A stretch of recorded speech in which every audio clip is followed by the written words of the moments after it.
Welcome to Hood Champion Boxing Sports. In boxing, you find a way to win or you find a way to lose.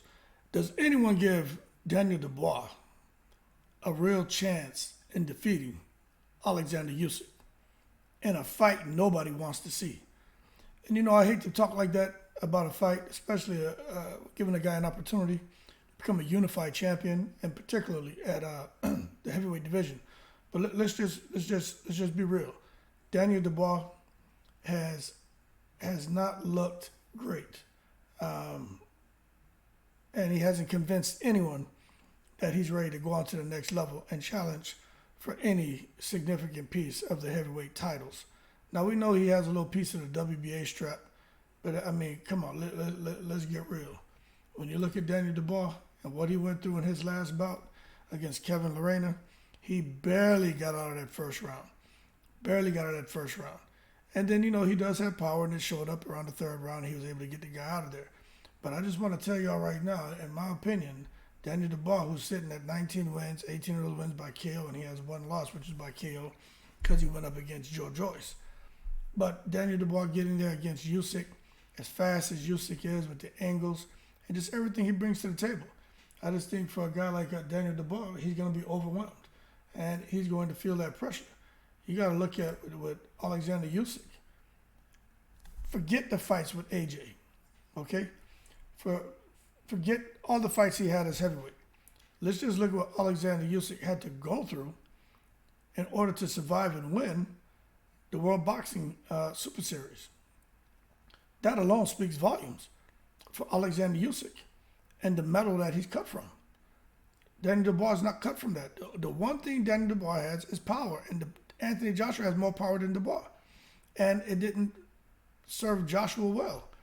Even when he did let his hands go and hurt Usyk, it just wasn't enough. Daniel Dubois is not as technically sound as AJ. The only difference, I would say, and this is probably the one contrast that would be in favor of Daniel Dubois, is he doesn't seem to be gun-shy yet. AJ seems to be very gun-shy, timid, apprehensive, and that's just not going to work when you're going into a big fight. But when it comes to Daniel Dubois, he doesn't seem to be gun-shy yet. You hit him, he goes down, he'll get up, and he'll keep swinging. So that's where I say there's a sliver of hope there for Daniel Dubois. But in my honest opinion, and without being, I'm not being biased to Usyk. I'm just trying to frame this correct way and put it in perspective. Let me tell you something. That World Boxing Super Series carries a lot of weight for me. It carries a lot of weight. And to see for Usyk to go on and become the undisputed at cruiserweight and to now be the unified at heavyweight. And I get it. Some people are saying, well, when he beat Joshua wasn't the Joshua that fought Povetkin, that fought Vladimir Klitschko. I understand what people are saying. He's not the same aggressive guy. But you got to give Usyk credit for those AJ wins. You can't just come now and say that it didn't matter. No, you know what? AJ's titles matter. You understand? The win that Usyk received that he earned over AJ, it matters. But I'm going to tell you, for Daniel Dubois, don't get me wrong. I think he has kind of put himself in a good position. He is deserving of it. He did go out there and, goddamn, that damn Don King and Trevor Bourbon, or whatever the hell his name is, man. Trevor Bryant, whatever the hell his name is. What a joke. But he beat him. He got the damn little piece of title, man. But if you didn't know, Don King was trying to offer up Trevor Bryan to Eddie Hearn and Anthony Joshua to have AJ fight Bryan instead of fighting Andy Ruiz in New York. Don King said, he's like, hey, just go ahead and take Bryan. Go ahead and get the knockout and go on about your business. So Don King was just trying to get his money and just get Bryan a little bit of money as well. But he was basically just going to sell Bryan to AJ and let AJ get an easy win. Isn't that horrible? That's horrible. But that being said, the bar goes out there and he beats this guy, Bryan, who should have never had any piece of anything near a heavyweight title. You know what I'm saying? But he had it. Dubois clips him, which was no surprise to anyone. Comes back to the UK. Damn, Don King trying not to pay that man. Gets his money. And now he's just been sitting here in a holding pattern, waiting to get an opportunity, a bigger opportunity. Well, thanks to Tyson Fury for fudging things up, Daniel Dubois gets that opportunity. But I tell you what, it's going to take more than just having a big right hand to clip a guy like Usyk. So word on the street is they're supposed to be fighting in the summer. But for those of you who are sitting here and disappointed and frustrated, well, I'll tell you what, man. WBA they mandated the fight takes place. They have 30 days to come to an agreement. Now, there are still things that can happen in that 30-day period. We know the step-aside money discussions can take place and everything. And I'm going to tell you, I'm sure those discussions have taken place or already taken place to get Dubois to step aside so Wilder can try to fight Usyk. But Dubois and Frank Warren are stubborn. They don't want him to step aside. They don't want the money. They want the opportunity to try to lock in those titles. Now imagine if Frank Warren's guy, Dubois, pulls off the unthinkable, right? If he comes out here and does a miracle and he gets those titles from Usyk. Let's just imagine that happens, right? Because this is boxing and anything can happen in boxing. But if he was to pull off the win, now Frank Warren has Dubois and he has Tyson Fury. He has all the straps in the heavyweight division underneath his umbrella. Then he can go on and make Dubois Tyson Fury. But I'll tell you what, that's good for Frank Warren, but it's not good for us because nobody wants to see Daniel Dubois.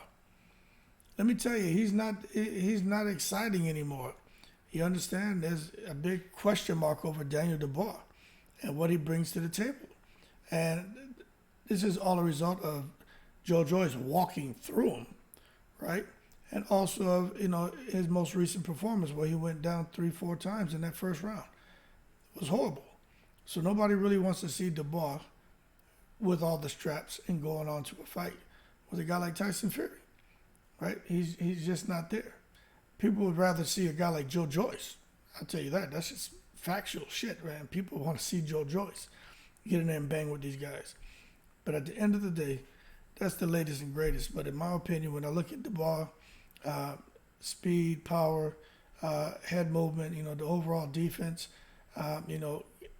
being able to have that outside game, mid-range game, and have the close infighting game, I just don't think he's going to have the opportunity to show any of that. Because if he wants to sit there and be on the outside and box with Usyk, he loses.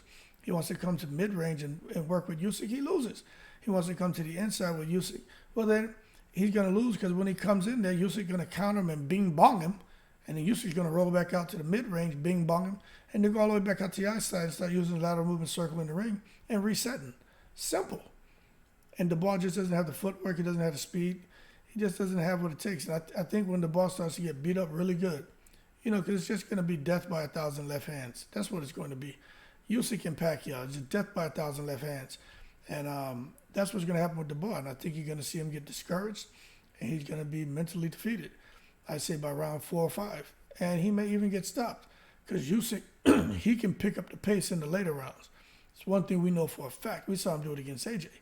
When you think Usyk may start to kind of fade, all of a sudden, he gets this second burst of energy, the second win, and he starts to pick it up. And a guy like Dubois, man, big boy, man. Matter of fact, where did I have that? Because old Dubois, what's he running around here at? They don't show it on here. But Dubois is 6'5". I didn't know he was 6'5". But he has a 78-inch reach. That's a pretty big damn deal. But his weight, he don't have his weight on here. But we know Dubois is probably about 230, 240.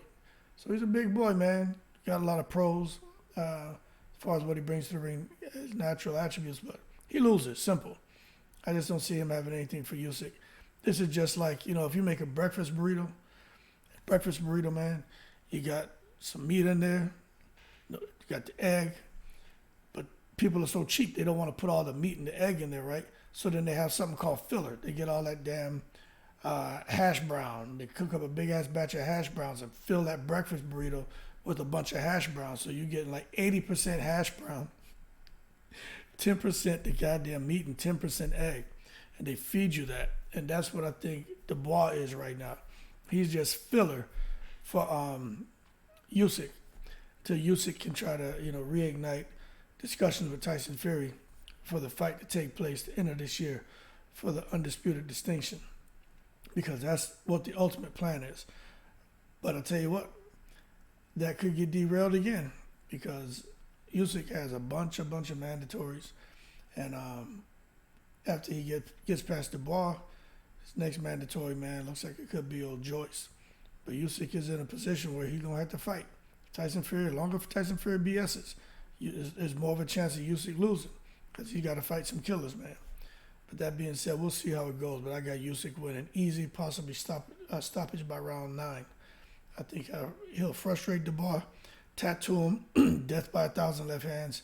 By round 9 or 10, Dubois is either going to take that knee, corner going to throw in the towel.